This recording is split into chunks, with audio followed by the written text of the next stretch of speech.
Welcome, everyone, to Cornerstone University's Wisdom and Influence podcast. And I have a wonderful special guest with us today, Mr. John Stonestreet, the president of the Colson Center. John, thank you for being on our podcast here at Cornerstone University. Hey, listen, it's great to be on with you. It's great to see you not that long ago up on the beautiful campus of Cornerstone. Grateful for that time to be up there and meet some more of the folks up there. Things look great. So congratulations on all that's happening there. John, thank you. It was a great evening, and so many great people from the community came for this wonderful documentary, Truth Rising. So I wanted to ask you right off, how is that going? Everyone who saw that evening here on campus at Cornerstone, just nothing but phenomenal feedback. Students, faculty, staff, and members of the community. I saw it. It was wonderful. So give us an update on how that's going, John. Well, we've been really pleased with the response to Truth Rising, the comments that we're finding everywhere. It's streaming on X, it's streaming on YouTube.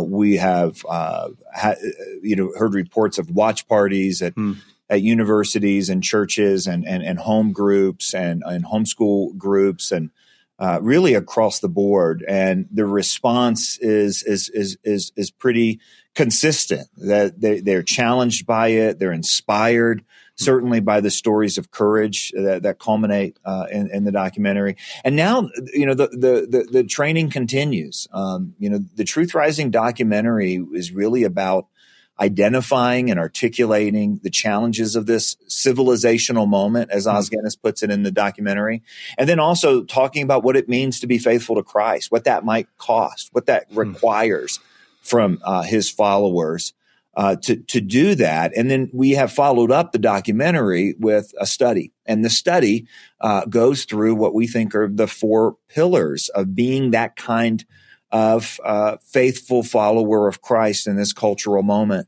hope, truth, identity, and calling, and also goes deeper into some of the stories in terms of so we can learn from the people's lives around us. So that's really what's happening, and we have Colson Fellows across the United States that are teaching small groups on that. We have the study being done in churches and home groups, also Christian schools. We have Christian educators all across America that are going through the Truth Rising study as well as the Truth Rising documentary. So we're pleased, and obviously we want more people to do it, but at the same time, it's been an amazing audience. It's been an amazing response to it. So we're really grateful to God for that opportunity. Well, John, thank you. Thank you for all that you do for so many, many years in the position you have of leadership at the Colson Center. And what a wonderful documentary and opportunity to talk about truly matters of just tremendous existential importance, right? I was just reading the other day an individual who came to faith several years back, and he made this comment, and he said, it's time for Christians to really take up the cross and start walking. That's the way he put it. Take up the cross and start walking. And I hear you talk about Truth Rising and the groups throughout, the fellows and so on, and the educational importance now of training people for the future. Give us your sense, John, as you travel throughout the country, as you speak in many places, sort of the temperature check of the church right now, from what you can tell. At these settings of the documentary and other conversations, what's the check on the church, or what's the temperature? That's a great question. I think that in some ways I'm really encouraged, and in some ways I continue to be concerned. I actually was just in South Korea last week, and we have a Colson Fellows cohort there in Seoul, and for me, the Cold War is history, right? I mean, my earliest memory is Ronald Reagan's being shot. And so I was really young, I think just a few years old, 4 years old, but I remember that. And I remember the Cold War, and I remember the fall of the Burma, but the Korean War, I mean, that had happened in 1950 to 1953. But I tell you what I was really moved by is that we don't have another story like it, where, you have one peninsula, 2 countries with no ethnic difference, anything like that, really no geographic difference. The difference is in worldview. Yeah. The difference is one embraced a communist, atheistic, no freedom, dehumanizing system. The other embraced at least a position informed by Christian beliefs like image of God and freedom and so on. And, both of those systems took over a place that had been historically Buddhist or Confucian. Started at basically 1950, and now 75 years later, the results are in. You can see where each ideology, each worldview got them. And, it's basically based on the fundamental beliefs that each group had. Yeah. Now, of course, one was imposed upon and the other was, distributed, but it was, the contrast couldn't have been greater. I mean, up north, there's no birds because they eat them all because they're starving. Down south, it's what many people call an economic miracle in terms of the growth and how powerful that freedom has been for that people. Where does that come from? It comes from believing that certain things are true and not just believing it, but living on that truth. And that's what the Christians in Korea are concerned about as their government is fiddling around now with really progressive ideas like oftentimes ours has in the past. Do Christians believe that we are salt and light?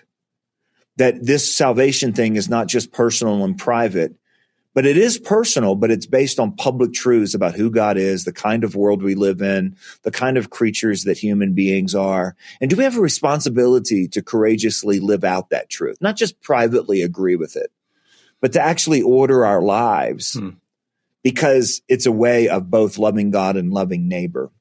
And, none of these are new concerns. These are the things that Schaeffer talked about and that Colson talked about and that you've talked about for years now.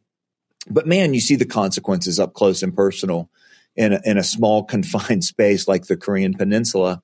And I think we've seen the consequences and just kind of one crazy event to the next, which seems like has been the story of America for the last, decade or more, that we are disoriented. And the answer is truth. The answer is truth with a capital T. The answer is putting our feet firmly on what is true. And that's going to be, I think, the question for the church moving forward. I guess it's not really different than the question before, but that's where we're at. Yeah, John. So thank you. I mean, it's interesting. I remember years ago when that book came out entitled A New Kind of Christian. Oh, yeah. Right? The Brian McLaren book, A New Kind of Christian. I was a brand new faculty member back then at another university. And this book was making the rounds, and all of a sudden, I met a lot of individuals in Christian academics at Christian universities who all of a sudden believed that was the redemptive book we needed, that the church needed. And I remember reading it and thinking, no, postmodernism is not the solution to the ills of the church. We need to be obedient to the scriptures, to the gospel, and live it out faithfully and seriously. That's the solution. Yeah. Is not jettisoning that for postmodernism. But, I've seen this over and over and over in my young life of new movements that come. And it's easy for Christians who are either hurt, bitter, disgruntled, frustrated to jettison the faith and say, it doesn't work. We've tried it, but it doesn't work. So we've got to try this new thing, right? Whether it's a new kind of Christian or whether it's, as some have said, the warm embrace of socialism, right? That somehow that's the solution. Yeah. And it's so easy to jettison truth with the capital T or the Christian worldview founded in the gospel and the scriptures to go after these new sort of itching of the ear, tickling of the ear, as it were, philosophies. And the consequences are disastrous. Yeah. So to share with our listeners, I think of our students, I think of men and women in the church, the courage, the fortitude that's needed, the study that's needed, because we're at a critical moment in our country right now as the winds of socialism are being fanned, right? Mm-hmm. That somehow this is the thing we need. It is astonishing. I mean, I think, people of a prior generation who were able to see the conflict between these kind of basic visions of life, even if it didn't maybe go as far as Stalinism or something like that, but you were still able to see that the contrast there between two different systems of belief are surprised. But it's what happens when you have a generation that's raised without history. It's what happens when you have a generation that has been taught that that the ideas of certainty, anything that you're certain about, is wrong, and that you can't actually, in some cases, believe what's right in front of your eyes. You have to believe in ideology. I remember Chuck Colson often saying we should never underestimate the human capacity for self-delusion. And I think that's the Romans 1, description of the human condition, right? Which is you lose sight of God, and pretty soon you forget the difference between the creator and the creation. And then you worship the creation instead of the creator. And then you just lose touch with reality altogether. So it's surprising, I think, for a lot of us to see, a Mom Donnie or something like that just directly quote one of the most, brutal fascist leaders of the 20th century in his inauguration speech, and no one really kind of bat an eye about it. I tell you what it does. It underscores the mission of Cornerstone University. Yeah. It underscores how significant it is for parents to be equipped to give their own kids the education. And we cannot assume that we're swimming in the same cultural waters, that young people have the same understanding of truth, or just even basic words, what we mean and what someone else means when we use the word freedom or love or truth or God or man or woman. We have to be really careful, and we've got to take our time and go back and rebuild those foundations. Sometimes if you are thinking poorly, the most practical thing you can do for someone is help them to think clearly. Yeah. And you're not going to get to courage without clarity. You might get a different kind of courage. It's not the courage you want. It's going to be hubris. It's going to be some form of activism. I think the educational system in America has been more committed to raising activists than raising people who know what's true. And so when you say, listen, this is what Cornerstone is committed to. People know the truth. People love the truth. People live out the truth. That's the kind of vision that needs to be protected at all cost. We mentioned the Truth Rising documentary, and you mentioned the New Kind of Christian. I remember that book too. I haven't thought about that book in a long time. It caused some stirs, right? It caused a huge stir. I was at a Christian college at the time too, and it compelled an awful lot of people. But you know what it makes me think about is, in the Truth Rising documentary, it's a related story. It told the story of Jack Phillips, the baker in Colorado, and who refused to bake the cake for a same-sex wedding, but still treated the people who were asking him with great love and respect. And what he got in thanks was 13 years of attacks from the state of Colorado. Right. You remember when all that happened, just like I do. You remember how many Christians told him he should have just baked the cake, that Jesus would have baked the cake? I think about what God did to use him to protect religious freedom, freedom of speech, we wouldn't have got the 303 creative decision if we hadn't first got the Masterpiece Cake Shop decision. Ayaan Hirsi Ali, who I think has been there on Cornerstone's campus, right? Yes. She talks about Jack and his story as being a part of the story of how God drew her to himself. And you also have other stories of people who have come to believe in what is true because of his courage. And I'm just like, I'm really glad he didn't listen to all those pastors that told him that Jesus would have baked the cake. I really am. Yeah. And so that, our question's got to be that, right? Which is where's that courage come from? That moral clarity at a time. And that's my concern. I will tell you, you're seeing in the last couple of years, even Christians and Christian academics come out attacking the concept, the principles of the Christian worldview, right? Having all these problems with the Christian worldview. And I think to myself, then if the truth of God and the truth of the gospel inherent in the Christian worldview, we're not going to talk about that. What are we going to talk about then? Right. Yeah. And so these fundamental institutions, the churches, Christian universities, these are pillar institutions.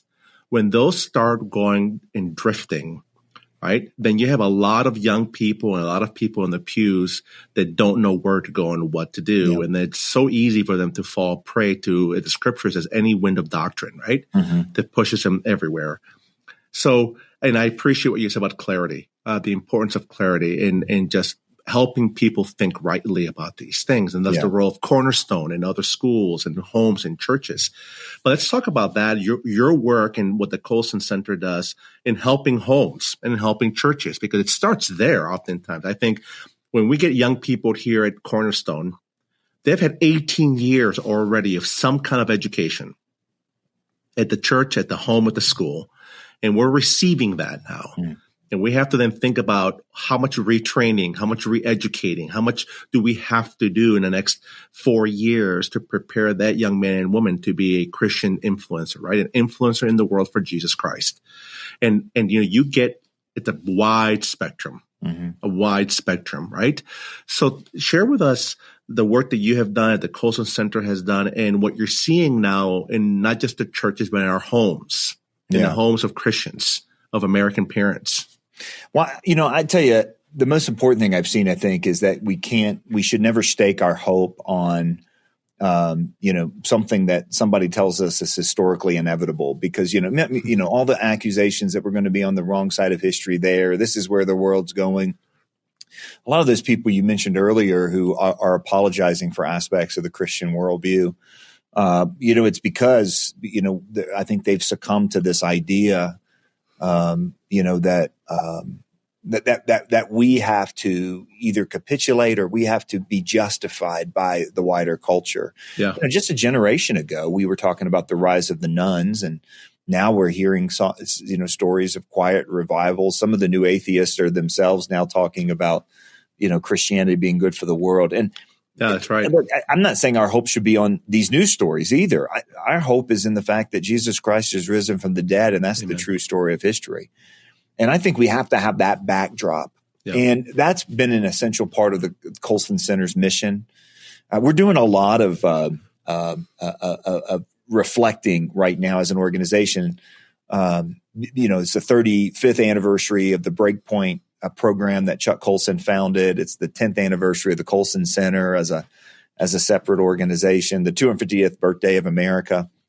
And so we're doing a lot of kind of like, what has God done? And when we think about kind of what we're really trying to do, it's basically helping Christians keep the story in the moment straight. There's a challenging moment that we live in, and Christians who lived before us lived in challenging moments, and Christians who come after us will have their own challenges in their own moment. But what God has given us is the true story of reality. We sum it up in creation, fall, redemption, restoration. And many people know that as a theological framework. What we really are seeing is God using the Colson Center to help people have that as their prescription glasses, their lens, the thing that they're seeing the world through. And how when you start there, then hope is not based on things getting easier or are things changing. Hope is based on the resurrection of Christ, which already happened, and the kingdom of God, which is sure. And what we're trying to do is help Christians think about their faith in that public way. We're not saying that faith isn't personal. It is personal. That's one of the best parts of how God's revealed himself in scriptures, that he revealed himself as a person and not an energy or a force. And in the person of Christ Jesus, who's one of the most compelling figures, the most compelling figure who ever lived and still lives.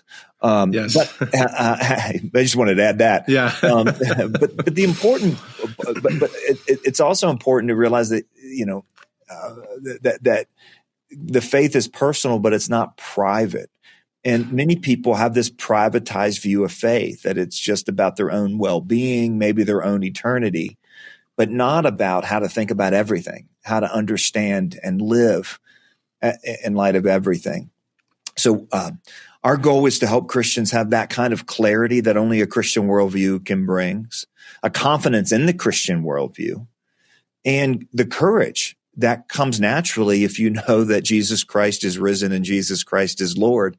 Then you can pretty much settle it from there and say, God, what do you want me to do? And That means we got to believe the right things, but also love the right things and live that out.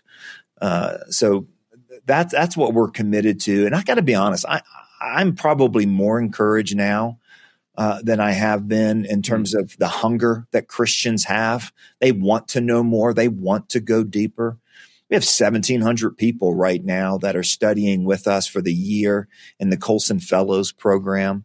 It's a remarkable thing to see doctors and nurses and educators and retirees and empty nesters and homeschool moms and CEOs and doctors that say, I want to know more about my faith, and I want to know how my faith should inform every area of my life.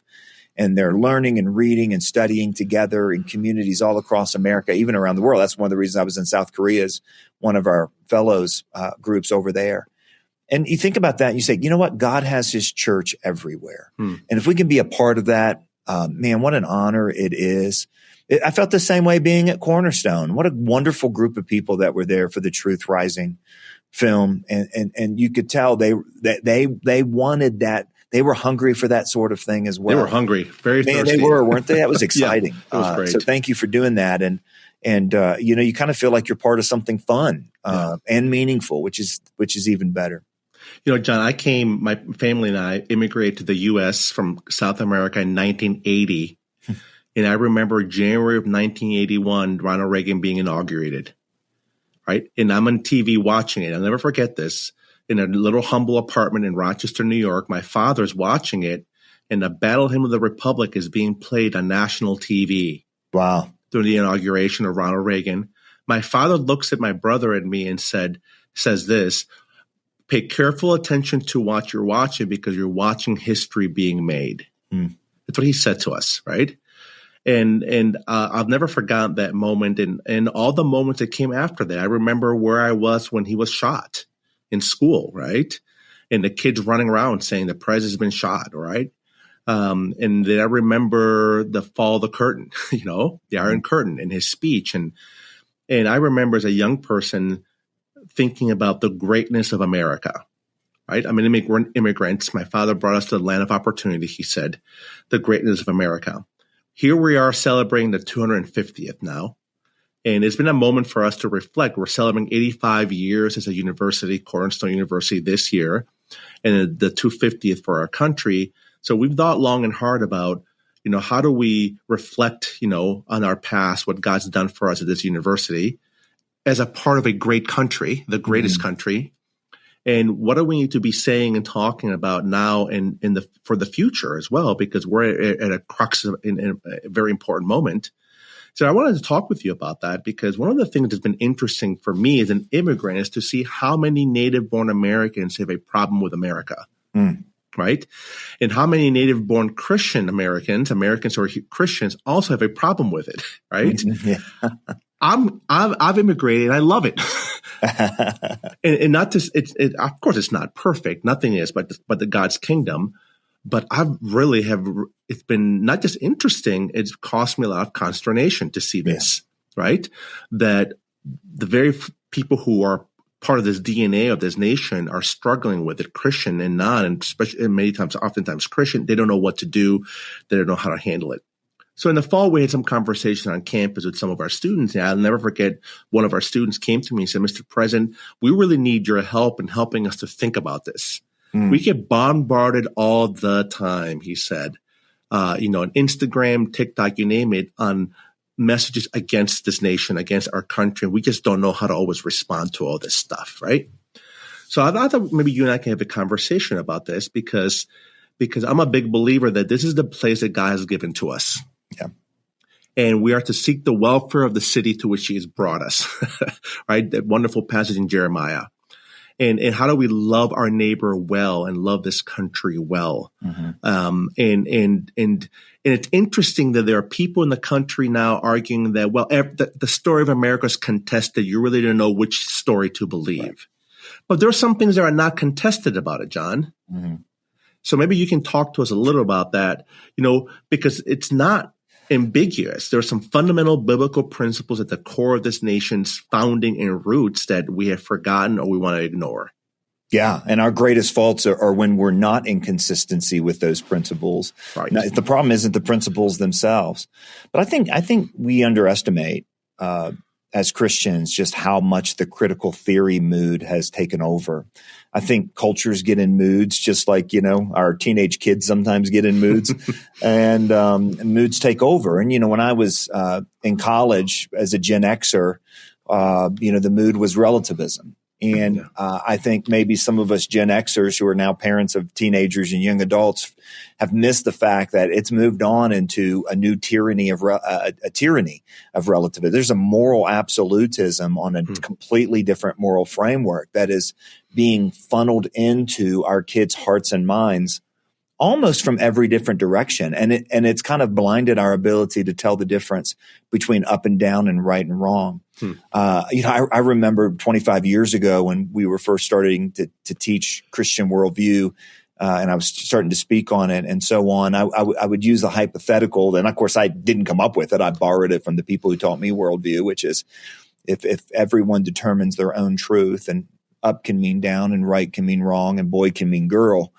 And it occurred to me that last week, that last one was the topic of a Supreme Court decision. Right. It's not a hypothetical anymore. It's not hypothetical anymore. You're right. And the only way to enforce that sort of crazy relativism is through a new form of absolutism, tyranny. And that's the critical theory mood. So you start seeing everything through the lens of the oppressed and the oppressor. And you predefine who the oppressed are and who the oppressor are just based on not categories of moral decision making, but of categories of identity, race, ethnicity, socioeconomic status, things like that, wealth, and immigration status, things like that. And then you do that kind of crazy intersectionality game where you add it up, and that's the moral judgment on our nation. But you've already predetermined that really America is been what's wrong with the world. Listen, I am not going to tell you for 1 second that America hasn't had its problems. But I am going to tell you that a much better framework for understanding it is that America was given aspirations from the very beginning. And when we've pursued those aspirations, we've been the greatest nation in the world, part of the most life-giving and freedom-offering civilization, in the world. And the aspiration is articulated in that statement. Of the Declaration, we hold these truths to be self-evident, that all are created equal. That is a remarkable statement. It is a statement without really parallel in national and international documents. And it wasn't true on the ground, but it was an aspiration based on a vision of what it means to be human. And when you ask what are some of the ideas that need to be preserved, it's not these kind of silly identity categories that don't really get to the heart of who we are and don't really give us a grounding in free moral agency or even more, give us a means of forgiveness. I mean, look, if your guilt is because you're white, you can't get forgiveness for that, right? You're always a criminal. Yeah, you're stuck. Right. Or if you're male, or if you're straight, or whatever else. I mean, these aren't things to apologize for. And that next line, that they're endowed by their Creator. So you start with an understanding that we are the recipients of the gift of what it means to be human, and that what it means to be human is something that's shared internally. Think about what a crazy statement that is. It's not self-evident that we're all equal. It's self-evident that we're all different. So our founders are saying something profound, which is that the most essential thing about us is not extrinsic, something that we don't share, our height or our color or our age or our, sex or anything like that.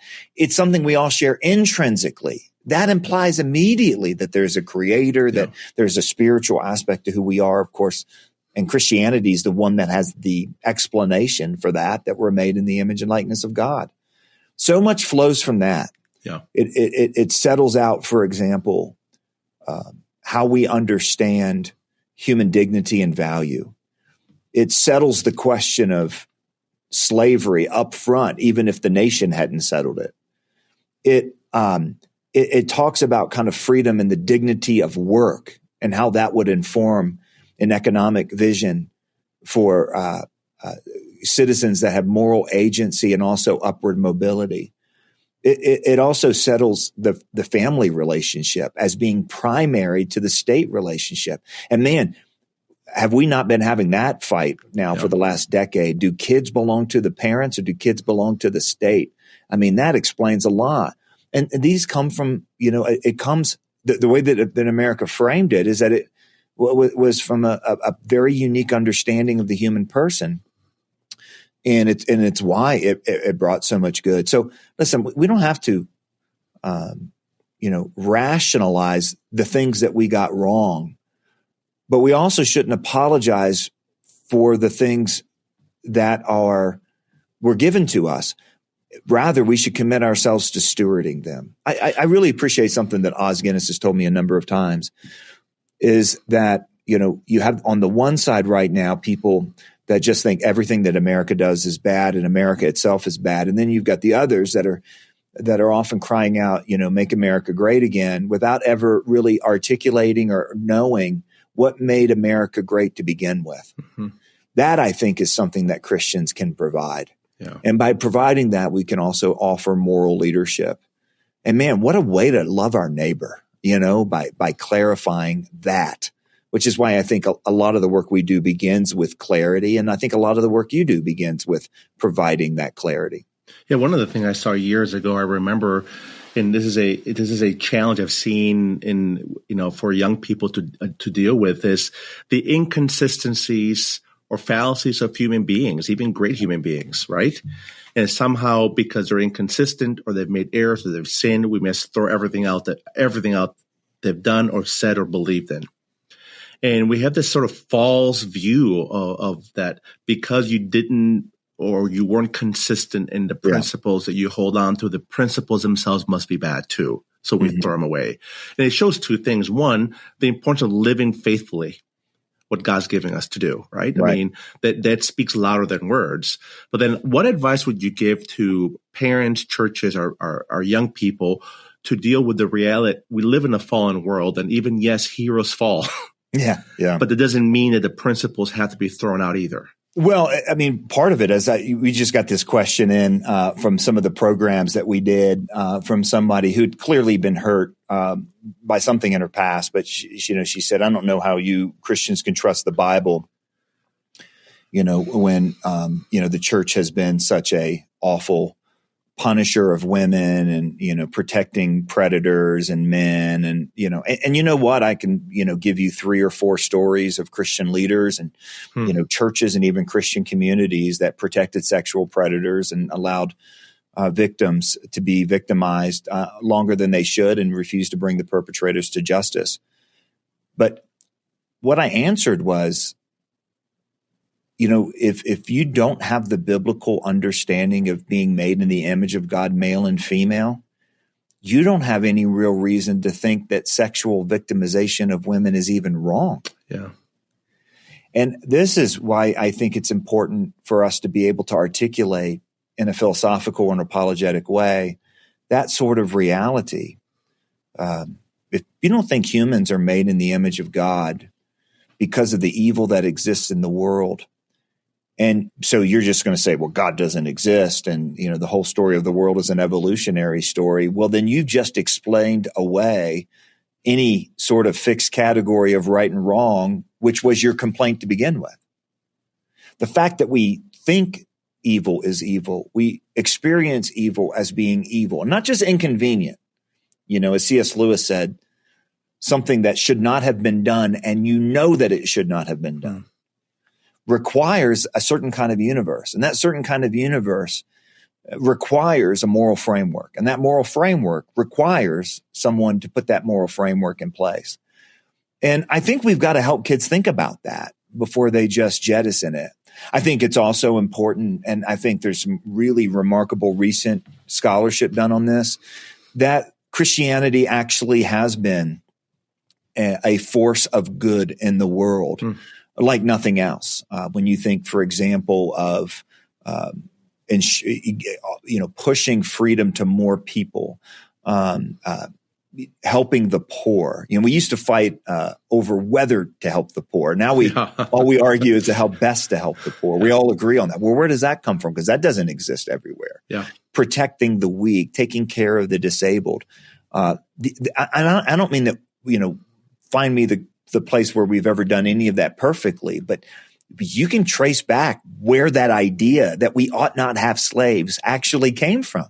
And it doesn't come from Islam, and it doesn't come from Eastern religions, and it doesn't come from atheism. It comes from a very specific framing of the world. I think Tom Holland's done incredible work on this recently. When you talk about hospitals, you don't find the first Buddhist hospital of Tupelo anywhere. You find the first Methodist and the first Baptist and the first, fill in the blank with a million other denominations and Christian expressions. So there's a reason, because of what we think about the human person, even the sick one, what we think about the human person, even the child, even the woman, even the immigrant, even the slave. And that moral framework, which we might complain about, is what gives us the reason to begin with. No other worldview has the moral framework for any of these things. None. No. None at all. And so this leads me to ask you this other question. There's a degree, at the very core of what we're talking about is what I'll call a certain kind of spiritual rebellion against God and against what is true, right? It's in our culture. It's in our institutions. I'm mindful of what Paul says, you don't wrestle against flesh and blood, right? Right. There is a spiritual rebellion push against, there's a lot of what I call metaphysical rebels out there, right?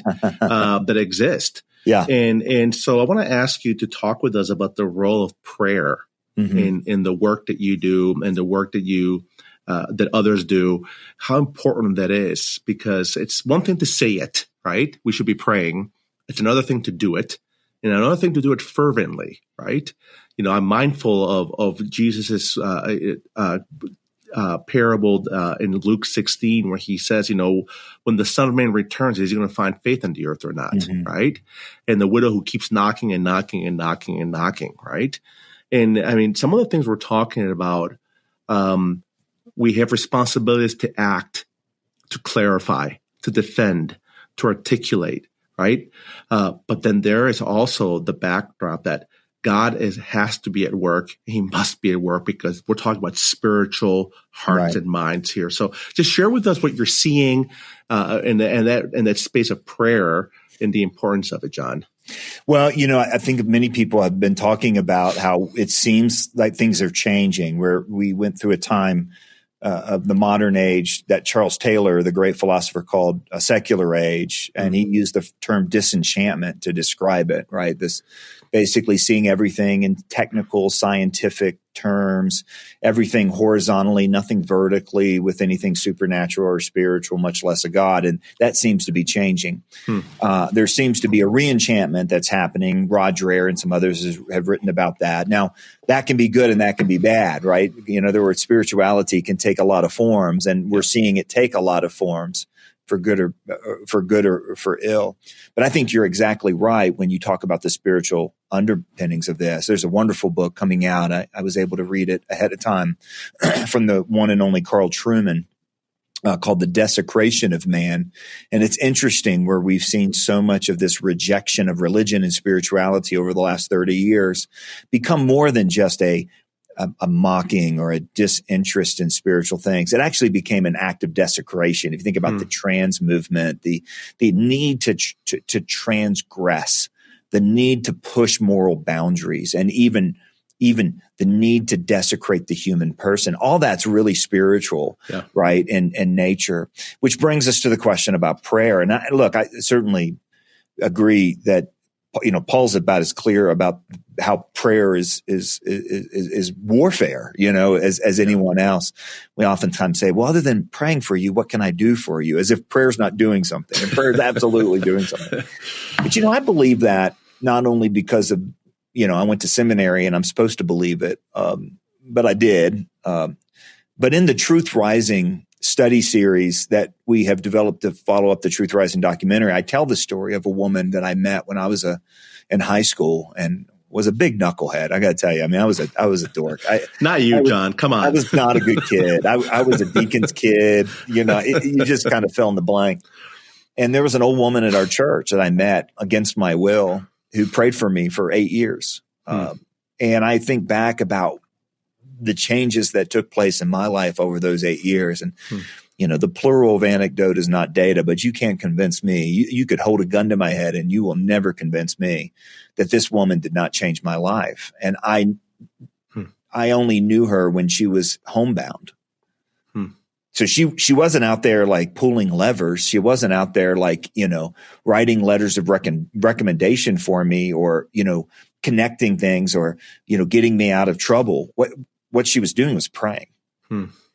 And, you know, I think about the incredible gifts that God has given me in my family, in my, both the family I grew up in and now the family that I have the privilege to parent, and with my wife and our marriage and our friendship, including a lot of friends in your neck of the woods there in Grand Rapids and in the larger Michigan area.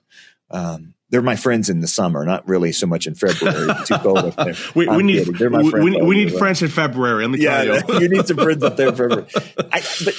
You know, how do I explain that? How do I explain that other than the goodness of God? And you know, somebody who was praying for the goodness of God over and over and over was Mrs. Buckner. And